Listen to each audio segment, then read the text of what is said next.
మాతృదేవతాభ్యో నమః, పితృదేవతాభ్యో నమః, ఆచార్యదేవతాభ్యో నమః, ఉమామహేశ్వరాభ్యో నమో నమః. ఉమామహేశ్వరులందరినీ కూడా ఆయు ఆరోగ్య ఐశ్వర్యాలు కాపాడని కోరుతున్నాం. తిరువూరు శిశుమందిర ఆశ్రమం నుండి ప్రతిరోజు కూడా ఒక మంచి మాట చెప్పుకుంటున్నాం. అదేవిధంగా ఈరోజు కూడా ఒక మంచి మాట చెప్పుకుందాం. అదేంటంటే, భగవంతుని అనుగ్రహం ఉంటే ఎవరికైనా మంచి జరుగుతుందని తెలియజేస్తున్నాం. అదేవిధంగా ఒక ఊళ్ళో ఒక జ్యోతిష్కుడు, మంచి జ్యోతిష్కుడు ఉన్నాడు.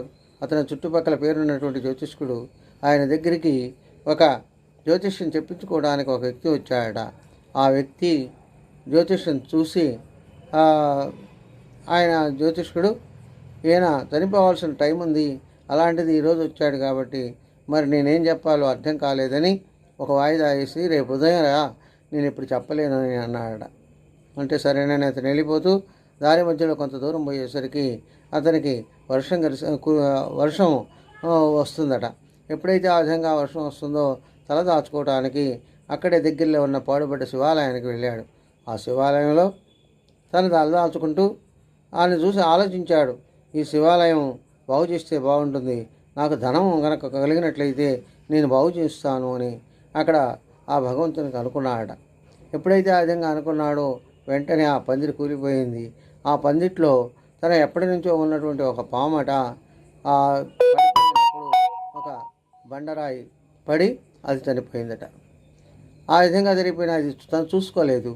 తనకెందుకు ఆయన వెళ్ళిపోయినాడు. ఆ ఇంటికి వెళ్ళి మళ్ళా తిరిగి ఆ జ్యోతిష్కుడి దగ్గరికి వచ్చాడట. చూస్తే జ్యోతిష్కుడు ఆశ్చర్యపోయినాడు.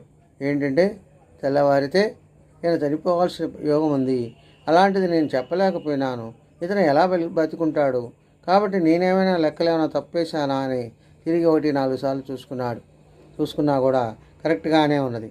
అయితే ఏం జరిగిందో అని ఆయన అడిగాడు.